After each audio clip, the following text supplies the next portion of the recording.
Assalamu alaykum. Kanalımda yaxşımı? Ben bugün sizlerge Türk aşxanalardan bir ruğu tamamını o'ttirdim. Ben to'liq Türk aşxanasiga boraman. Azmidaydi u.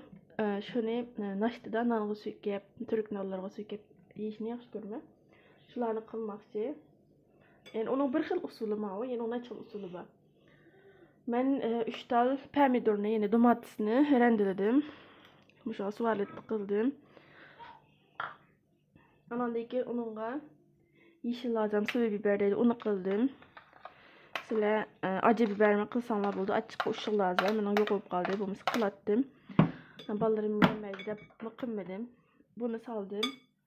Ondan keyin mana salatalik, ya'ni tarxamak, buni qirdim. Ondan keyin maydanoz. Buni mana bilasizlar, maydanoz uyg'urcha nima deydi bilmayman. Bularni saldım. Sizlar maydanoz, sama yeşil lazımlar qilsanglar mayli. Bular verdi. Ondan keyin oldi bilan bir çay qo'shiq atrofida, bir taqli qo'shiq atrofida tuzum bor. Ondan keyin sumak nima? Sumak bor. Sumak qo'llanmasanglar, isot qo'llansangiz bo'ldi. Bu isot. Isot degan nima deb so'raysizlar? Bu bir xil turklarning ochiq bir lavsi. Mana shunday chiqdi, isot deb yozilgan.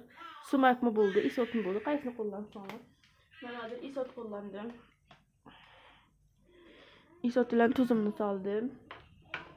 Ochiq undek lazos uni qo'llansanglar bo'ldi. Menda u yo'q bo'lib qoldi. Andan keyin mana nar ekşisidan bir taqli qo'shiq atrofida qo'yaman. Mana bo'ldi. Andan keyin sirka, ochiq suv. Üzüm sirkisi bo'ldi yoki bo'lmasa olma sirkisi bo'ldi. Men o'zimizdan normal ochiq suv yesak, asroq suvarlashtirib etdim.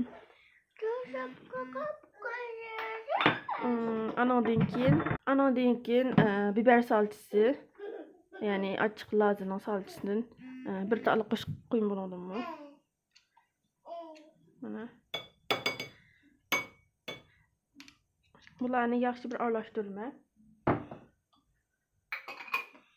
Yana bir qo'shib qo'ysak ham bo'ldi. Men bir yerimni qo'ydim mana. Ko'rganingdek, bularni bir yaxshi aralashtiraylik. Mana bu holatda bizning tayyor bo'ldi. Endi men buni taqsamga to'kib, nonning ustiga surkab, ustiga peynir qo'yib yemsizlar yoki surkablam yemsizlar yeyishlik bo'ldi non bilan. Mana ko'rdinglar, rangi shunday chiroyli chiqdi. Bu holatda ninimizning ustiga surkab yesak bo'ldi. Men chiroyli chiqsin deb buni tepsiga qo'yib qo'ydim.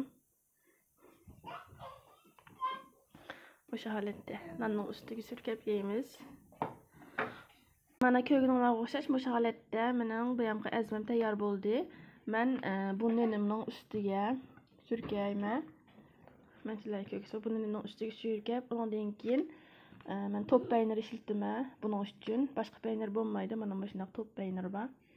Bunun ta'mi bek yaxshi. Shuni bilan yeymiz.